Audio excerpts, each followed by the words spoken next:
علیہ وسلم کے وصال ظاہری کے ایام قریب آئے تو حضور نے سرخ پٹی باندھی، تیز بخار ہے نبی کریم کو، 2 صحابہ سہارا دے کے مسجد میں لائے، نبی پاک علیہ السلام کو بظاہر سہارا دے کے لایا گیا۔ کریم رسول نے لوگوں کو جمع کیا، حضور آج کیا ہونے والا ہے، آج کیا کہا جائے گا، آج کس لیے میٹنگ بلائی ہے؟ نبی کریم کے کل صحابہ جب مسجد میں جمع ہوئے تو کھچا کھچ مسجد بھری ہے۔ وصال ظاہری سے چند یوم پہلے کی بات، نبی پاک نے فرمایا آج تمہیں کوئی جہاد کی ترغیب نہیں دینی، آج کوئی نیا پیغام نہیں دینا، آج تمہیں بتانا ہے کہ رب نے اپنے بندے کو اختیار دیا ہے، چاہے تو دنیا میں رہے، چاہے تو اس کی بارگاہ میں حاضر ہو جائے۔ اس عبد نے بارگاہ ربوبیت کی طرف لوٹنے کا ارادہ کر لیا ہے۔ حضرت صدیق اکبر رونے لگے تو صحابہ نے کہا تمہیں کیا ہوا؟ کہنے لگے سمجھ نہیں رہے، کسی کی بات نہیں کر رہے، نبی پاک تو اپنی بات فرما رہے ہیں، اس نے جانے کا ارادہ کر لیا۔ سنیے میرے بھائی، محبوب پاک نے فرمایا بھائی کسی شخص کو میری طرف سے کوئی تکلیف پہنچی ہو تو بدلہ لے سکتا ہے، بدلہ لے سکتا ہے، کسی کو تکلیف پہنچی ہو۔ صحابہ پھوٹ کے رونے لگے، محبوبہ کرم ہی کرم ہوا ہے، رحمت ہی رحمت آئی، آپ کے بارے میں گمان کرنے والا بھی دائرہ ایمان سے نکل جائے۔ حضور آپ کیا فرما رہے ہیں؟ فرمایا نہیں بھئی اٹھو۔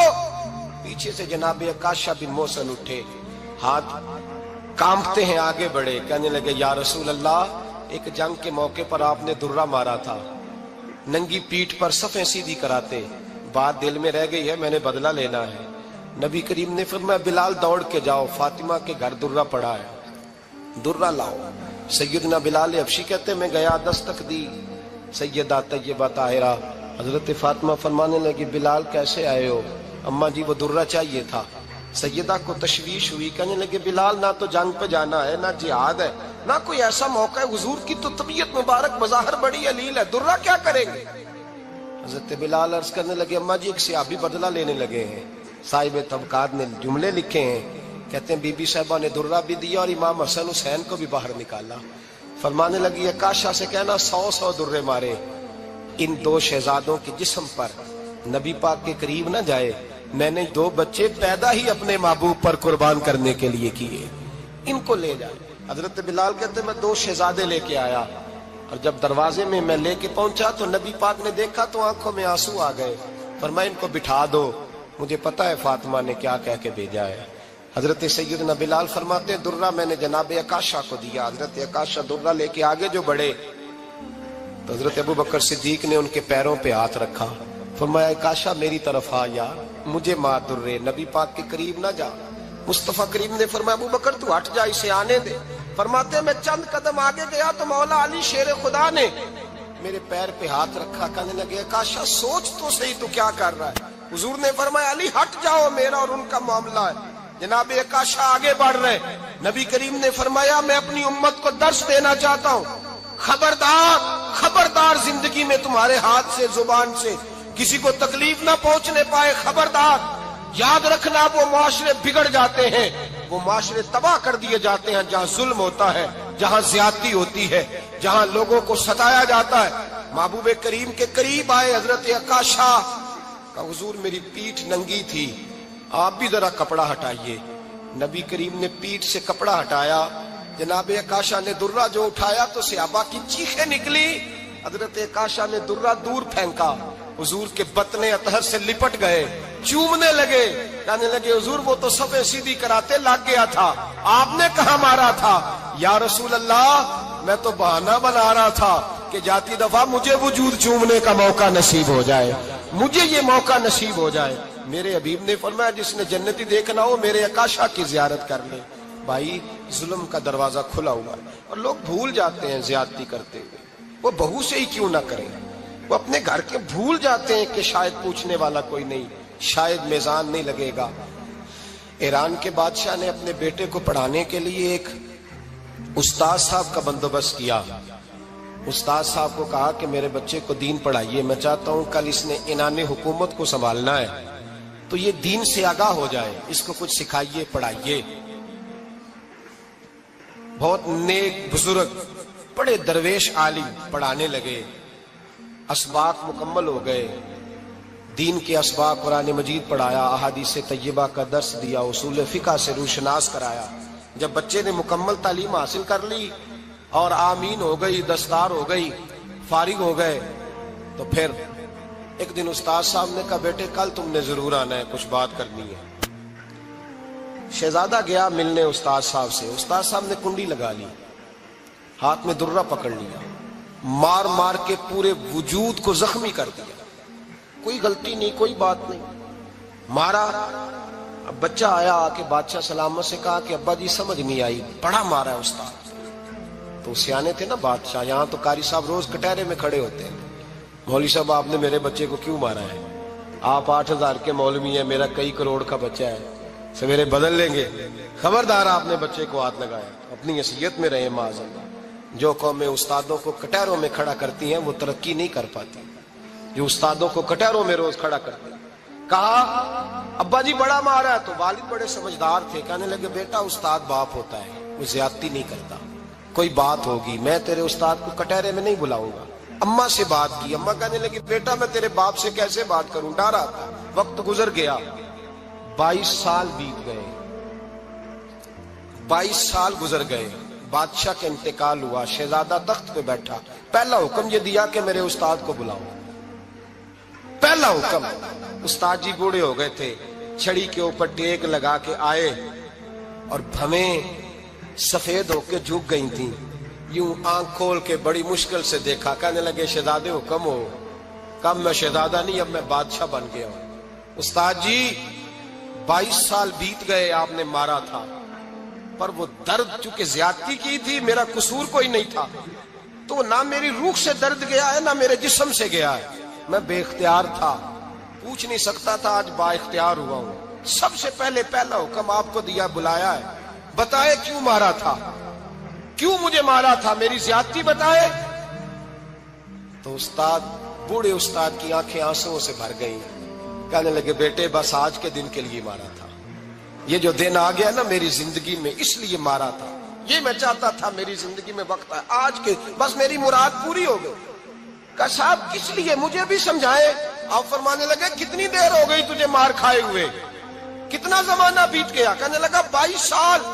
فرمایا زخم بھولے تو نہیں، درد ختم تو نہیں ہوئی، تمہیں بات 1 منٹ کے لیے بھی تمہارے حافظے سے محو تو نہیں ہوئی؟ کہا استاد جی روز رات کو یاد آتی، روز خیال آتا تھا۔ استاد کہنے لگے بھائی تو بے اختیار تھا، پوچھ نہیں سکا، 22 سال تجھے یاد رہا، مجھے پتا تھا تو ایک دن حکمران بنے گا، میں نے تجھے اس لیے مارا تھا کہ بیٹے یاد رکھنا، کسی پہ ظلم نہ کرنا، اگر تجھے 22 سال تک یاد رہا ہے تو جس پر تو ظلم کرے گا اسے بھی قیامت تک یاد رہے گا، اور یہ یاد رکھنا تو آج با اختیار ہوا تو تو نے مجھے بلا لیا ہے، قیامت کے دن غریب با اختیار ہو جائیں گے، مظلوم با اختیار ہو جائیں گے، وہ با اختیار ہوں گے، للہ الواحد القہار، رب کریم کی بارگاہ کے اندر ان کا اختیار ہوگا، اکیلے اللہ کی حکمرانی ہوگی، پھر وہ بلائیں گے بڑے بڑے کج کلاہ، دنیا میں جن کی پگڑیاں اونچی تھیں وہ سر جھکائے کھڑے ہوں گے، دنیا میں جو ڈکٹیٹر بنتے تھے ان کی پشتیں لال ہوں گی، ان کو غدار لکھا جائے گا، قیامت تک نہیں بھولے گا۔ ظلم کرنا تو سوچ سمجھ کے کرنا، اتنا کرنا جتنا تم سہ سکتے ہو، اتنی زیادتی کرنا جتنی قیامت میں تم برداشت کر سکتے ہو۔ میرے نبی کریم صلی اللہ علیہ وسلم نے فرمایا ظلم سے بچو، یہ قیامت کے اندھیروں میں سے ایک اندھیرا ہوگا، زندگی میں زیادتی نہ کریں، اگر تھوڑی دیر کے لیے کوئی چیز برداشت کر جائیں گے تو وہ فائدہ دے جائے گی، کچھ دیر کے لیے اگر سہ جائیں گے تو نفع مل جائے گا، سہنے کی کوشش کریں لیکن زیادتی نہ کریں، نظر کو، سوچ کو، ذہن کو پاک رکھیں، اور میرے بھائی زندگی پوری ظلم سے بچیں، زیادتی سے بچیں۔ امیر المومنین حضرت جناب سیدنا عمر فاروق رضی اللہ تعالیٰ عنہ رات گھر میں تھے تو رونے لگے، بڑی دیر تک روتے رہے، والدہ اٹھی تو صاحبزادے سے کہنے لگی پتہ کرو تمہارے باپ کو کیا مسئلہ ہے۔ شہزادے آئے، کہنے لگے امیر المومنین والد گرامی کیا ہوا؟ تو حضرت عمر فاروق کہنے لگے بیٹا اپنی اماں کو بلاؤ۔ والدہ آ گئی، کیا بات ہے، کچھ طبیعت خراب ہے تو حکیم کا بندوبست کیا جائے۔ تو حضرت عمر کہنے لگے کچھ بھی نہیں، آج مسجد سے نکلا ہوں تو نبی پاک کے صحابہ میری تعریفیں کر رہے تھے۔ یہ حضرت فاروق اعظم کے وصال کے قریب کے دن ہے، تعریفیں تو حضرت یہ رونے کی بات ہے کہ خوش ہونے کی؟ آپ فرمانے لگے نہیں، سوچتا ہوں باہر تو میں اچھا رہا ہوں، پتہ نہیں گھر میں ہی کوئی زیادتی نہ ہو گئی ہو، پتہ نہیں تمہارے ساتھ بھی میرے معاملات ٹھیک تھے کہ نہیں۔ صحابہ تو تعریف کرتے ہیں، رو رہا ہوں تمہاری وجہ سے ہی نہ الجھ جاؤں، بیوی ہی نہ کہے میرا حق ہی ادا نہیں کیا۔ یہ لفظ کہتے کہتے پہاڑ ہے یہ شخص، کیسر و کسرا کانپتے ہیں۔ حضرت عمر رو پڑے، بی بی سے کہنے لگے مجھے اللہ کی رضا کے لیے معاف نہیں کر دیتی؟ میرے اوپر بوجھ تھا امت کا، میں ساری رات مدینے کی گلیوں میں پھرتا تھا، دن سارا مسجد میں گزرتا تھا، میں تجھے وقت نہیں دے پایا، معاف نہیں کر دیتی؟ تو زوجہ کہنے لگی نہیں عمر، میں نے بھی زندگی میں اپنا کوئی سکھ چین نہیں دیکھا، کوئی چاؤ پورا نہیں کیا، میں کیسے معاف کر دوں؟ میں نہیں معاف کرتی۔ حضرت عمر زمین پہ بیٹھ گئے، رونے لگے، کہنے لگے چل معاف کر دے۔ کہنے لگی ایک وعدہ کرو، قیامت کے دن رب کریم کی بارگاہ میں میری سفارش کرو گے؟ اللہ کی بارگاہ میں عرض کرو گے کہ اللہ اچھی تھی، مجھے کپڑے دھو کے دیتی تھی، روٹی پکا کے دیتی تھی، میری عزت کی محافظ تھی؟ جناب عمر کہنے لگے تیرے ساتھ وعدہ ہے، رب اپنے فضل سے عمر کو جنت دے گا تو عمر تجھے جنت میں ساتھ لے کر کے جائے گا، تیرے ساتھ وعدہ ہے۔ میرے بھائی جن کے دلوں میں احساس تھا کہ ہم سے کوئی زیادتی نہ ہو جائے کسی جگہ، وہ تو یہاں تک معاملہ کرتے تھے، یہاں تک ان کا خیال رہتا تھا۔ عزیزو، ایک تو نظر میں حیا پیدا کریں، والدین کی بہت بڑی ذمہ داری ہے۔ لاکھوں بچے مرضی کی شادیاں کر رہے ہیں، ہزاروں گھر اجڑ رہے ہیں، یہ وہ والا زہر ہے جو ہر گھر میں تیزی سے پھیلتا چلا جا رہا ہے۔ پہلے ہم کہتے تھے کہ بچہ باہر نہ نکلے، اب کہتے ہیں اللہ کہیں موبائل لے کے تنہا نہ بیٹھ جائے، کہیں تنہا نہ بیٹھ جائے، کیا بنے گا اس کا اگر یہ گندگی اور یہ ایسا نشہ ہے جو اجاڑ کے رکھ دے۔ بخاری شریف میں حدیث ہے، قاضی ایاز مالکی رحمۃ اللہ علیہ نے بڑی تفصیل سے لکھی ہے، راوی حضرت انس بن مالک ہیں۔ ایک بندہ بڑی دور سے آیا نبی پاک صلی اللہ علیہ وسلم کی زیارت کے لیے، بڑی دور سے۔ عرب کے جو سردار ہوتے تھے ان کے بڑے ناز نخرے ہوتے تھے، وہ خیر آج بھی ہیں، پروٹوکول کا ماحول آج بھی، یعنی وزیر صاحب کے آگے دو چار گاڑیاں نہ ہوں تو ان کو مزہ ہی نہیں آتا، پولیس والے آگے پیچھے بھاگیں تو حالانکہ ان کو نہیں پتا کہ جو پولیس والے آگے پیچھے بھاگ رہے ہیں نا، یہ حکومت بدلی تو گرفتار کرنے بھی انہوں نے آنا ہے، لیکن وہ بڑا مزہ آتا ہے جب لوگ گاڑی کے پیچھے بھاگتے ہیں۔ کیا بات ہے جناب، بڑی بات۔ اور ہماری طبیعتوں میں پتہ نہیں کون سی، تو نبی پاک صلی اللہ علیہ وسلم کی خدمت میں وہ شخص بڑی دور سے آیا، تو عرب کے بادشاہوں کا مزاج تھا، پروٹوکول بڑا چاہتے تھے، ان کا تو یہ طریقہ تھا کہ حکمرانی کرنی ہے جیسے بھی ہو۔ اگر کسی غلام نے دھوپ میں بندھا رہ گیا، اونٹ اور چھاؤں میں نہیں باندھا تو درے مارتے تھے، اور اگر اس نے کھول کے باندھ دیا تو پھر بھی مارتے تھے، کہتے تھے اتنا سیانا ہو گیا تو انہیں پوچھا ہی نہیں، خود بخود ہی باندھ دیا۔ وہ شخص حضور کی بارگاہ میں آیا اور بہت سارے لوگوں کے پاس کیونکہ وہ جاتا تھا اپنے سربراہ کا پیغام لے کے، تو وہ کانپ رہا ہے جب حضور کی بارگاہ میں گیا، ڈر رہا ہے۔ اب ذرا بات کو سمجھنا، نبی پاک صلی اللہ علیہ وسلم نے اس سے فرمایا کیوں ڈرتے ہو؟ سادہ آدمی ہے، دیہاتی ہے، بدو ہے۔ اللہ کے رسول نے تھپ کی دی، کیوں ڈرتے ہو؟ تو کہتے حضور مجھے آداب نہیں آتے اور مجھے ڈر آتا ہے، کوئی بات اگر ایسی ہو گئی، آپ مدینے کی حکومت کے سربراہ ہیں تو کہیں آپ ناراض نہ ہو جائیں۔ حضرت انس بن مالک فرماتے ہیں بات کہاں کی تھی، پہنچ کہاں گئی؟ جب اس نے یہ کہا نا کہ آپ تو حکومت کے سربراہ ہیں، کہیں کوئی غلطی نہ مجھ سے ہو جائے، تو نبی پاک کی آنکھوں میں آنسو آ گئے، حضور رونے لگے، اور نبی پاک صلی اللہ علیہ وسلم فرمانے لگے نہ بھائی، تو کسی حکومت کے سربراہ کے پاس نہیں آیا، نہ تو اس بیٹے کے پاس آیا ہے جس کی ماں گوشت کے خشک ٹکڑے کھا کے بھی گزارا کر لے گی۔ میں تو ایک غریب ماں کا بیٹا ہوں۔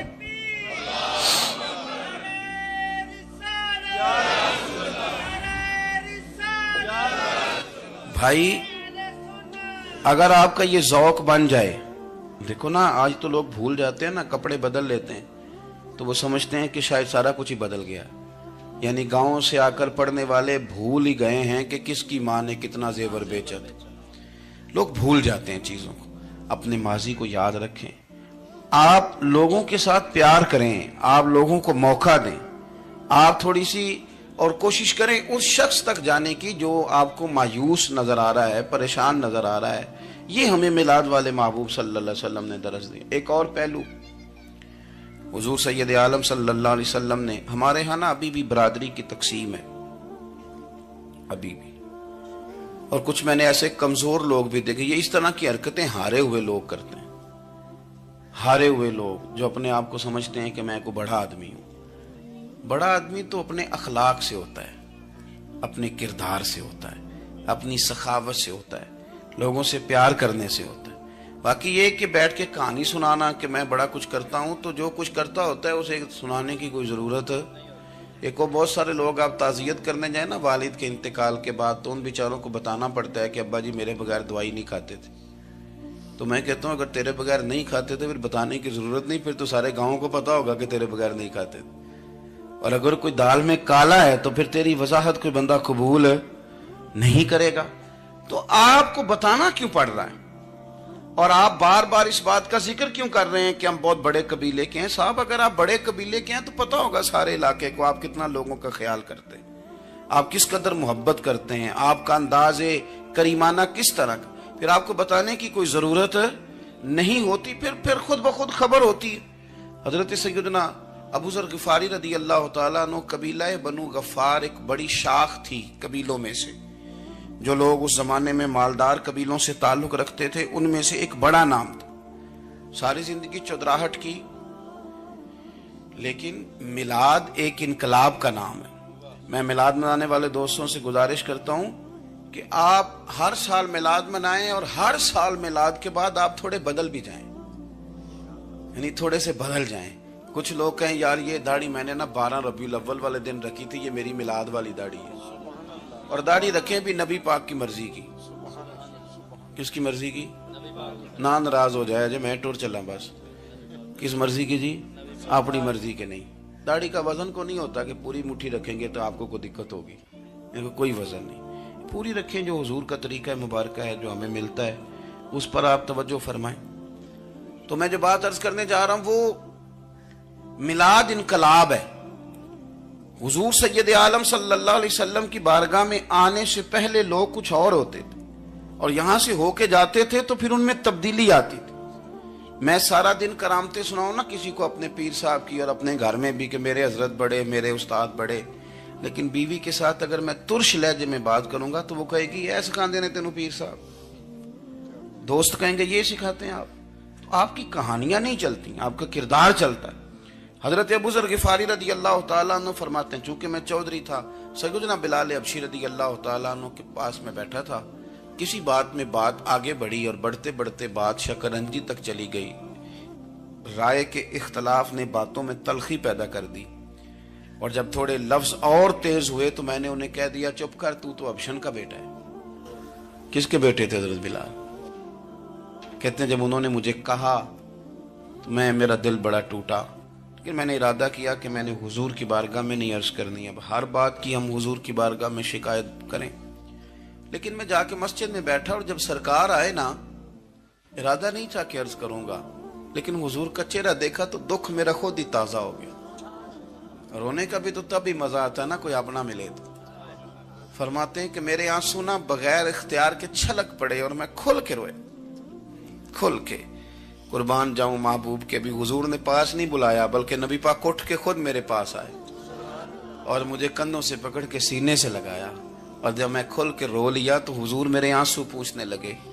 کچھ شعر ایسے ہوتے ہیں جو کسی نے کہے ہوتے ہیں, اور کہنے والا جو ہوتا ہے وہ صاحب حال ہوتا ہے, تو اس میں کچھ خوبصورتی زیادہ ہی ہو جاتی ہے. ایک پنجابی کے شاعر ہمارے گجرات میں گزرے, بزرگ تھے, ان کا ایک شعر ہے, وہ کہتے ہیں ایک واری میری آنکھیاں چوں اونا نے اتھرو پونجے سن.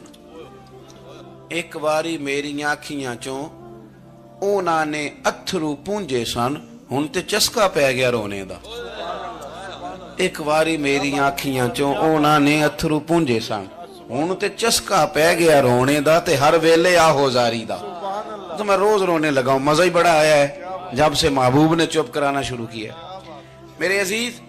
اور پھر حضرت بلال حبشی رضی اللہ تعالیٰ عنہ چونکہ حضور کے غلام تھے, اور انہیں پتا تھا کہ سرکار میری ناز برداری کرتے ہیں, حضور نے چپ کرایا. فرمایا کیوں روتے ہو؟ تو عرض کرنے لگے یا رسول اللہ صلی اللہ علیہ وسلم, اگر میں ابشن کا بیٹا ہوں تو میری تو غلطی کوئی نہیں نا, یہ تو تقسیم اللہ کی ہے نا. الذی خلقک فسواک فعدلک فی ای صورت ما شاء رکبک. جس طرح وہ چاہتا ہے، جس کو چاہتا ہے اس طرح کی اس کی صورت بنا دیتا ہے. تو مجھے ابشن کا بیٹا کہا جاتا ہے، میری غلطی کیا ہے؟ حضرت بلال نے بھی نہیں بتایا کس نے کہا. لیکن نبی پاک صلی اللہ علیہ وسلم نے کیا فرمایا؟ امام یوسف صالحی نے لکھا ہے، ذرا غور کرنا بات پر، تسلیاں لوگ اور رنگ میں بھی دیتے ہیں پر یہ تسلی بڑی انوکھی ہے. حضور فرمانے لگے، بلال اگر تو ابشن کا بیٹا تو پریشان کیوں ہوتا ہے؟ کالے رنگ والی ماں کا بیٹا ہے تو پریشان کیوں ہوتا ہے اگر تیری والدہ کا رنگ کالا ہے تو؟ عرض کی حضور آپ کیا فرمانا چاہتے ہیں؟ تو سرکار فرمانے لگے، میں دو ماؤں کا بیٹا ہوں، ایک جناب آمنہ جنہوں نے مجھے پیدا کیا اور ایک حضرت ام ایمن جنہوں نے میری پرورش کی، مجھے بڑا کیا. حضور فرمانے لگے، میری ماں آمنہ کا رنگ گورا تھا اور میری ماں ام ایمن کا رنگ کالا ہے. تو فرمایا اگر تجھے کسی نے کالے رنگ والی ماں کا بیٹا کہا تو اسے کہہ دینا مدینے والے محبوب کے بھی تو ایک والدہ کا رنگ کالا ہے، تو کہہ دینا. حضرت بلال کہتے ہیں کہ وہ اس طرح کی تسلی تھی، طفل تسلیاں نہیں جس طرح کی ہمیں دی جاتی، وہ اس طرح کی خوبصورت تسلی تھی کہ اس کے بعد میرا دل ایسا ٹھنڈا ہوا، پھر کسی کا تانا نہیں رہا، پھر کسی کی